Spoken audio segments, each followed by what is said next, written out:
تو وہ ایک قوم ہے. ہاں وہاں پہ اس پوائنٹ آف ٹائم میں دیر ور پرابلم ان کی ہیں, اور وہ پرابلمس کا بھی بیسس جو ہے وہ ویسٹرن جتنی پارز ہیں اور امریکنز ہیں وہ ہیں ان پرابلمس کی بیسس, جس میں انہوں نے ان کے اوپر سینکشنز عائد کی 45 سال سے. تو ٹھیک آپ ہو ان گیا. کے اوپر سینکشنز آئی ہیں, دے اسٹل سروائیونگ, اور اس سینکشنز کے ذریعے انہوں نے بہت سارے, جیسے انہوں نے چائنا کے ساتھ بھی بارٹر ٹریڈ کی, روس نے ان کے ساتھ کھڑا رہا, یا انڈیا کے ساتھ وہ تیل بیچتے رہے, تو دے ہیو سروائیوڈ. صحیح, they have survived ان پابندیوں کے باوجود اور ساری چیزوں کے باوجود. لیکن اب دیکھنا یہ ہوگا کہ وہ جنگ جس کا ٹرمپ بار بار ذکر کر رہے ہیں, اپنی ٹیم سے بات کر رہے ہیں, اگر وہ جنگ مسلط کی جاتی ہے تو وہ سروائیو کر پائیں گے نہیں کر پائیں گے, اس پر میں دوبارہ سر آپ کی طرف آؤں گی. ڈاکٹر صاحب کو میں گفتگو میں شامل کرنا چاہ رہی ہوں. ڈاکٹر صاحب آپ فرمائیے گا, یہ جو کہا جا رہا ہے کہ جی کوئی مظاہرہ نہیں ہوا تو یہ سمجھ لیا جائے کہ بس سب امن ہو گیا, سب سکون ہو گیا, جو شہادتیں ہوئیں, جو ہلاکتیں ہوئیں, وہ سب ختم ہو جائے گا, یا آپ کو لگتا ہے کہ نہیں یہ معاملہ دوبارہ سے اٹھا ہوگا, طوفان تھما نہیں ابھی؟ پہلے تو بہت شکریہ اسما, آپ کے شو میں شریک ہوا ہوں, آپ نے مدعو کیا. بریکنگ نیوز سے سٹارٹ کرتے ہیں. الجزیرہ کی اس وقت رپورٹ آ رہی ہے کہ پریزیڈنٹ ٹرمپ نے میسج کنوے کر دیا ایران کو کہ ان کے کوئی انٹینشن نہیں ہے وار کے, اچھا وار کی طرف نہیں جائیں گے. اور انفیکٹ یہ مجھے پہلے سے سمجھ تھی کہ because there are several factors. پہلا یہ کہ چائنا اور رشیا کے لیے یہ زندگی اور موت کا سوال تھا. اچھا, بیکاز جو وینزویلا کے اندر ہوا اس کے بعد اگر ایران میں بھی ریجیم چینج ہو جاتی تو اس کا مطلب یہ کہ پھر دنیا امریکہ کی طرف دیکھتی, چین اور روس کی طرف نہیں دیکھتی. اسی لیے چین کے اس وقت ایئر کرافٹ بھی ایرانی ایئر سپیس کے قریب منڈلا رہے تھے. اس کے علاوہ جو سائبر اٹیک انہوں نے کیا ہے اور جی پی ایس سسٹم کو جیم کیا, یہ بھی چائنیز ہیلپ ہوگی. ایئر ڈیفنس سسٹم اور SU-35 جو فائٹر جیٹس ہیں اس کی ٹریننگ وغیرہ رشیا دے رہے ہیں, اور پھر ڈپلومیٹک جو سپورٹ ہے وہ بھی ہے. یعنی اگر ادھر سے دھمکی تھی یا کچھ تیاری کا سوچا جا رہا تھا تو ادھر بھی تیاری پوری تھی اور بڑی سخت اسٹیٹمنٹ دی تھی, جس پہ آپ کو یاد ہوگا چند دن پہلے چائنیز جو فارن منسٹری تھی انہوں نے بڑا کلیئر میسج دیا تھا کہ ہم ایکسٹرنل تھگس کو اجازت نہیں دیں گے کہ ایران میں تبدیلی لے کر آئیں. دوسرا جو ریجنل پارٹنرز ہیں, جو پرو امریکن اسٹیٹس ہیں, جس میں سعودی عرب ہے, قطر ہے, ایجپٹ ہے, ترکی ہے, پاکستان ہے, ان سب نے یہ لابینگ کی امریکہ میں کہ یہ جنگ نہ کی جائے. اور دیکھیں ان کے بغیر امریکہ آگے موو نہیں کر سکتا. اگر ان کے بغیر موو کرتا تو انفیکٹ یہ سارا خطہ ڈی اسٹیبلائز ہوتا اور پھر ان کے اندر بھی ریجیم چینج ہونے کا خدشہ موجود تھا اور اس میں امریکہ کو نقصان ہوتا. تیسرا ایران کی کیپیبلٹی ہے. اسرائیلی رپورٹ تھی کہ ایران کے پاس جو ہائپرسونک میزائل ہیں اس کی تعداد بھی 2000 کے قریب ہے, اور اس کے ساتھ ساتھ کرنل ڈگلس جو کہ انسپیکٹر بھی رہے یونائٹڈ نیشن کی اور عراق کے اوپر, انہوں نے ویپنز آف ماس ڈسٹرکشن پہ کہا تھا کہ وہاں پہ اس طرح کے ویپنز موجود نہیں ہیں. انہوں نے بڑا کلیئرلی کہا کہ in one day Iran can flat Israel. اور last but not the least جو موومنٹ تھی ایران کے اندر وہ فیل ہو گئی. یعنی اس میں 4 طبقے تھے. ایرانی اپنے ینگسٹرز تھے جن کے اذان پرانگدہ ہو چکے تھے, 200 زیادہ چینلز ایران کے اندر کام کر رہے ہیں, اور یہ فیلئر ہے گورنمنٹ کا, اس پہ ان کو کام کرنا ہوگا. دوسرا ضد انقلاب تھے. تیسرے سیپریٹسٹ تھے جو آپ کے بلوچستان اور کردش ایریا کے اندر ہیں. اور چوتھے اسرائیلی موساد ایجنٹس تھے جو را اور موساد کا ایک کلوز نیٹ ورک تھا, اس پہ گڑھ جوڑ تھا, وہ کنٹرول آ چکا. اب امریکہ کی اپنی بھی ریزنز ہیں. نمبر 1 یہ کہ امریکن اکانومی اچھا پرفارم نہیں کری. $6 بلین یومیہ قرضہ چڑھا ہے امریکہ کو. یہ جنگ ہوتی تو آئل کی پرائسز بڑھتی اور امریکن اکانومی اور امریکہ کو گریٹ بنانے کے خواب ادھورے رہ جاتے. جیو پولیٹیکلی جو امریکہ پرو ریجیمز ہیں جس کا میں نے پہلے بھی تذکرہ کیا, اگر وہ ٹاپل ہو جاتی ہیں یا وہاں چینج آ جاتی ہے یا عرب اسپرنگ دوبارہ آ جاتی ہے تو امریکن انٹرسٹ اور مفادات کا وہاں پہ کون خیال کرے گا. اور تھرڈ اینڈ لاسٹ امریکن جو آئیڈیل انٹرسٹ ہیں جس میں پروموشن آف ڈیموکریسی ہے. یہاں ڈائیکاٹمی تھی کہ آپ ڈیموکریسی کی بات کرتے ہیں اور آپ شاہ کو یعنی بادشاہت کو آپ اسٹیبلش کرنا چاہتے ہیں ایران کے اندر. تو میرا خیال ہے یہ وہ وجوہات ہیں جس کی وجہ سے امریکہ کو پیچھے ہٹنا پڑا ہے. ان کے پاس یہ کیپیبلٹی اور کیپیسٹی نہیں ہے. ہاں حملہ کر سکتے ہیں لیکن اس کے نقصانات, اس کی کاسٹ بہت زیادہ ہے. اور جے ڈی وینس نے اس لیے کہا کہ بات چیت کو پریفرنس دیں نہ کہ جنگ کو. ٹھیک ہے, بات چیت کو پریفرنس دینی چاہیے نہ کہ جنگ کو. لیکن ڈونلڈ ٹرمپ بریگیڈیئر صاحب ایسے موڈ میں دکھائی دیتے ہیں.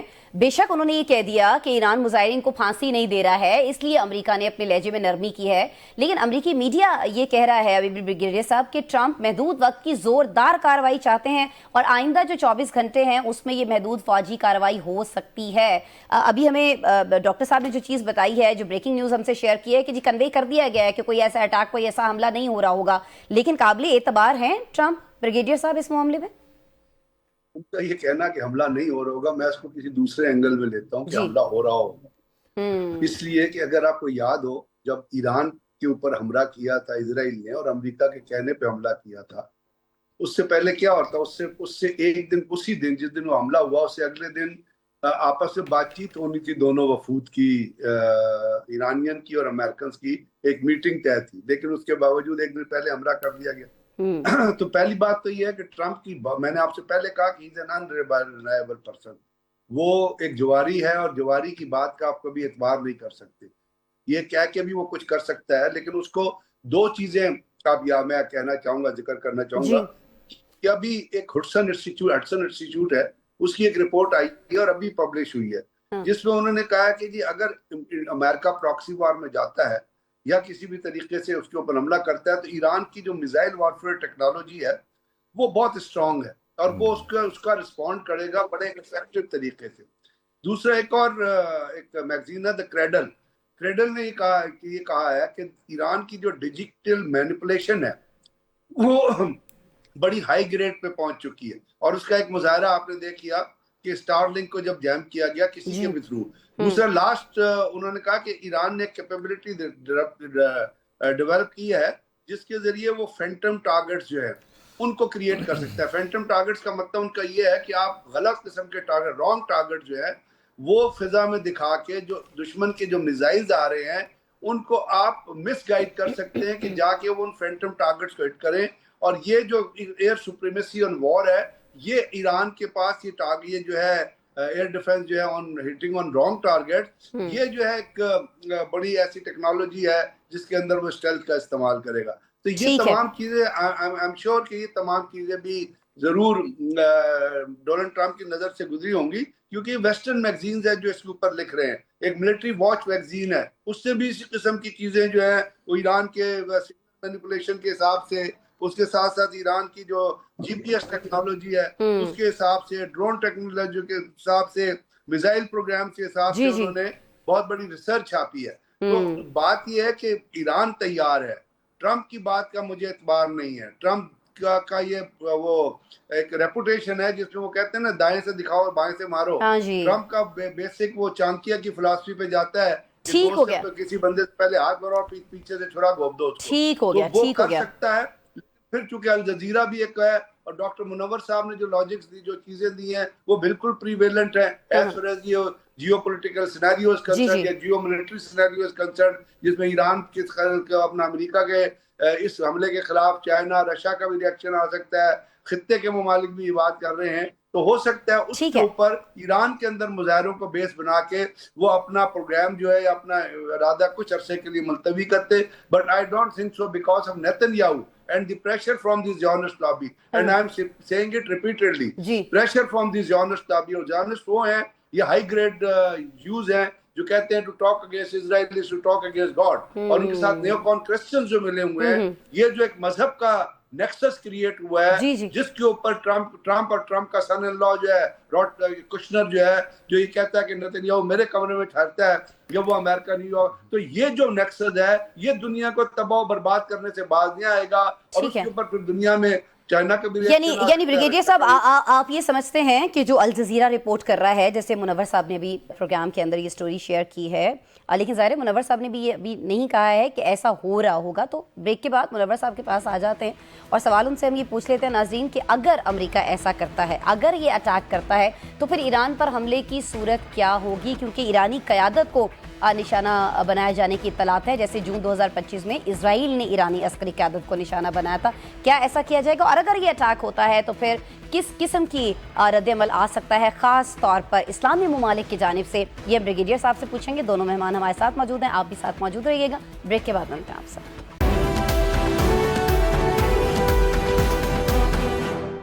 ویلکم بیک جی. بات ہم کر رہے ہیں امریکی مشن ایران ریجیم چینج کے حوالے سے. کیا یہ جو امریکہ کا مشن ہے یہ ایک جنگ میں، ایک حملے میں تبدیل ہوتا ہوا ہم دیکھ رہے ہوں گے، نہیں دیکھ رہے ہوں گے؟ اس پر ہم بات کر رہے ہیں ڈاکٹر منور حسین صاحب سے، ماہرہ انٹرنیشنل افیئرس کے، بریگیڈیئر ریٹائرڈ غضنفر علی صاحب سے، دفاعی تجزیہ کار ہیں. دونوں صاحبان ہمارے ساتھ موجود ہیں. ڈاکٹر منور حسین صاحب اسٹوڈیوز میں تشریف رکھتے ہیں، ان کی طرف ہم ابھی آ جاتے ہیں. بریگیڈیئر صاحب سے بھی یقیناً بات کریں گے. ڈاکٹر صاحب ابھی جیسے بریگیڈیئر صاحب فرما رہے تھے کہ ٹرمپ جو ہیں وہ قابل اعتبار نہیں ہیں، اور انہوں نے ان کی بہت ساری توجیحات اور وجوہات، انہوں نے بہت ساری مثالیں بھی ان کے ماضی سے ایسی دی ہیں۔ اگر یہ اٹیک ہوتا ہے، پہلے تو یہ کہ آپ اس چیز پر کتنا % اعتبار کر رہے ہیں، جو رپورٹ بھی ابھی آپ نے ہم سے شیئر کی، جو خبر بھی شیئر کی، اس پر آپ کو کتنے % لگتا ہے کہ اٹیک ہو رہا ہوگا، نہیں ہو رہا ہوگا؟ دوسرا یہ کہ اگر یہ اٹیک ہوتا ہے تو پھر اس کی نوعیت کیا ہوگی؟ کیا ہم دیکھیں گے کہ ایرانی قیادت کو نشانہ بنایا جائے گا ٹھیک اسی طرح سے جس طرح سے جون کے مہینے میں دیکھا تھا ہم نے لاسٹ ایئر، یا آپ کو لگتا ہے کہ اسٹریٹجی کچھ اور رہے گی؟ دیکھیں، انٹرنیشنل پالیٹکس جہاں ہم انارکک ورلڈ میں رہ رہے ہیں، وہاں پہ principle of survival of the fittest ہے، جس کو ہم سیکیورٹی ڈائلیما بھی کہتے ہیں۔ جی، اس سیکیورٹی ڈائلیما میں you have to have a power, اور وہ پاور جو ہے آپ اس لیے لیتے ہیں کہ اگلی پاور کو یا ڈیٹر کریں یا اسے بیلنس کریں۔ بالکل بالکل۔ اچھا، امریکہ کے مقابلے میں ایران کی پاور ڈیٹر نہیں کر سکتی تھی، لہٰذا چائنا اور رشیا کا جو فیکٹر ہے، اور ساتھ میں جو مڈل رینج پاورز ہیں لائک پاکستان ہو گیا، سعودی عرب ہو گیا، ٹرکی ہو گیا، وہ شامل ہو گئے۔ اس کے ساتھ ساتھ ایران کی جو پاور ہے ایز کمپیئر ٹو اسرائیل، جس طرح سے بریگیڈیئر صاحب نے بڑی وضاحت کے ساتھ بتایا کہ ان کے پاس بہت ہی شاندار کیپیبلٹی ہے، اور انہوں نے جون کے اندر جو اسرائیل کی 12 دنوں کی جنگ تھی اس میں اس کو ڈیمانسٹریٹ بھی کر کے دکھایا۔ جو ان کا اسپیشلی خیبر شکن ہائپر سونک میزائل تھا، جو 7 وار ہیڈز لے جانے کی کیپیبلٹی رکھتا تھا، 7 ایئر ڈیفنس لیئرز کو اس نے توڑ کر اپنے ٹارگیٹس کو اچیو کیا تھا۔ اب میں 2-4 آرگیومنٹس آپ کے سامنے رکھتا ہوں۔ بریگیڈیئر صاحب کی پہلی بات سے تو میں ایگری کرتا ہوں کہ جارج آف کینن نے بھی امریکہ کو یہ مشورہ دیا تھا جب کولڈ وار سٹارٹ ہونی تھی بیک ان 1948، بیکاز وہ سوویت یونین کے اندر ایمبیسڈر تھے۔ انہوں نے کہا کہ فائنل اینڈ پر آپ نظر رکھیں، ٹیکٹیکل ریٹریٹ کریں، لیکن آپ انٹرنل چینج لانے کی کوشش کریں، مائنڈ سیٹ چینج کریں۔ تو امریکہ کے پاس اب بھی جو مائنڈ میکنگ کی جو کیپیبلٹی ہے دنیا میں ابھی بھی کسی کے پاس نہیں ہے۔ مثال کے طور پہ جو پروپیگنڈا ایران کے اوپر، حجاب کے اوپر ہوا، اور اس ایران کی اس وار کے اوپر ہوا، اور ڈیمانسٹریشنز کے اوپر ہوا، آپ کے پورے پاکستانی میڈیا نے ایون ویسٹرن میڈیا کو فالو کیا۔ تو جو ان کی مائنڈ میکنگ ہے وہ زبردست ہے، اس کا ابھی تک وہ ابھی تک کسی کے پاس نہیں ہے۔ دوسرا یہ میں یقین رکھتا ہوں کہ پریزیڈنٹ ٹرمپ ایک ڈیلر ہیں، جس طرح سے بریگیڈیئر صاحب نے لیکن ابھی تو وہ ناکام نہیں ہو گیا، I'm really sorry، جس پاور کی ہم بات کر رہے ہیں، جس سے وہ مائنڈ کے ساتھ کھیلتے ہیں یا لوگوں کی ذہن سازی کرتے ہیں۔ ابھی جو تہران میں سچویشن ہے، جو تہران نے جس طرح سے سنبھالا ہے، تو ناکام نہیں ہو گیا۔ کے ممالک میں وہ کر چکے تھے یہ، تو آپ یوں سمجھیے کہ بعد میں ایران، رشیا، پاکستان انہوں نے جمپ کیا، اور پاکستان میں بھی اگر آپ ذہن سازی اگر صحیح طور پہ کی گئی ہوتی، پختہ ہوتی، تو پھر تو نہ ہوتا۔ آج بھی آرگیومنٹ یہی آپ کی میڈیا پہ آتا ہے، انفیکٹ سوائے ایک آدھ کوئی اینالسٹ تھے جو کہ کہتے تھے کہ یہ اس طرح سے نہیں ہوگا ریجیم چینج جس طرح سے آسانی سے آپ بتا رہے ہیں۔ دوسرا میں یقین رکھتا ہوں کہ ڈونلڈ ٹرمپ جو ہے نا، وہ ایک ڈیلر ہیں جس کے ساتھ ڈیل ہو سکتی ہے۔ چائنیز اور ایرانینز کو میں ہمیشہ کہتا ہوں کہ آپ ان کے ساتھ ڈیل کریں، وہ بالکل پرماننٹ نہیں ہوگی، بیکاز یہ تو انٹرنیشنل پالیٹکس کا کریکٹر بھی ہے، اور میں یہ بھی سمجھتا ہوں جس طرح سے بریگیڈیئر صاحب نے فرمایا کہ ٹرسٹ نہیں کیا جا سکتا۔ تیسرا دیکھیں، پریزیڈنٹ ٹرمپ کی جوتے میں اپنے آپ کو ڈالتے ہیں، جس کو فینومینالوجسٹ اپروچ کہا جاتا ہے، ان کی جگہ پہ جا کے سوچتے ہیں۔ اب دیکھیں، آپ نے امریکہ کو گریٹ بنانا ہے، وہاں پہ جو ایپیک لابی ہے، اسرائیلی لابی، وہ بڑی اسٹرانگ ہے، ٹھیک ہے۔ نیتن یاہو کہتا ہے I know how to manipulate the American presidents. Epstein کی فائل بھی سامنے ہے، اور پھر چارلی کرک کو بھی ٹارگیٹ کر کے مار دیا گیا، اور میسج پریزیڈنٹ ٹرمپ کو دیا۔ اسی وجہ سے ہنوکا سیلیبریشن وائٹ ہاؤس کے اندر انہوں نے کہا I am the first American Jewish president in the history of America. اب پریزیڈنٹ ٹرمپ سے کوئی پوچھے کہ یہودی تو وہ ہوتا ہے جس کا ماں اور باپ یہودی ہو، کرسچن کبھی یہودی نہیں ہو سکتا، مسلم کبھی یہودی نہیں ہو سکتا، ہندو کبھی یہودی نہیں ہو سکتا۔ پھر اس کے ساتھ ساتھ میں انٹرنل جو ڈیمانسٹریشنز چل رہی ہیں، جو آئس ایک سیکنڈ اگر میں قطع کلامی کی معافی چاہتے ہوئے یہاں آپ کو تھوڑی دیر کے لیے روک کر واپس اس تھرڈ والے پوائنٹ پہ آپ کو لے آؤں کہ جو خوف کریٹ کیا گیا ہے، کیونکہ ٹرمپ کے حوالے سے سب لوگ یہ کہتے ہیں کہ وہ بڑے بے باک آدمی ہیں، بڑے نڈر آدمی ہیں، تو آپ ہمیں یہ بتا رہے ہیں کہ وہ ان کو ڈرانے کے لیے ایک ماحول کریٹ کیا گیا، اور اس کے بعد انہوں نے خود کو یہودی تک کہہ ڈالا۔ ایسا کیسے ہم سوچ رہے ہیں؟ ہم تو سمجھتے ہیں ٹرمپ سے تو بہادر کوئی ہے ہی نہیں۔ لائف جو ہوتی ہے نا، اگر لائف کو تھریٹ ہو نا، ایک لمحے کے لیے بندہ کرائسس سچویشن میں چلا جاتا ہے، چاہے وہ بندہ ٹرمپ ہی کیوں نہ ہو۔ اور ٹرمپ اس وقت کرائسس میں ہے، خود امریکہ پورا کرائسس میں، ایلیمنٹ آف سرپرائز ہے، element of short time to response ہے، ایلیمنٹ آف تھریٹ ہے۔ تھریٹ ان کی لائف کو ہے، سرپرائز یہ ہے کہ ایران اتنی بڑے ہمارے نیریٹو میکنگ کے بعد، گہراؤ کے باوجود بھی بچ نکلا ہے، اور ہمارے اتحادی بھی ادھر کھڑے ہوئے ہیں۔ اور چائنا دیکھیں، اب تک امریکہ نے وینزویلا میں اس لیے کارروائی کی تھی کہ چائنا نے کہا تھا 2030 تک میں ملٹری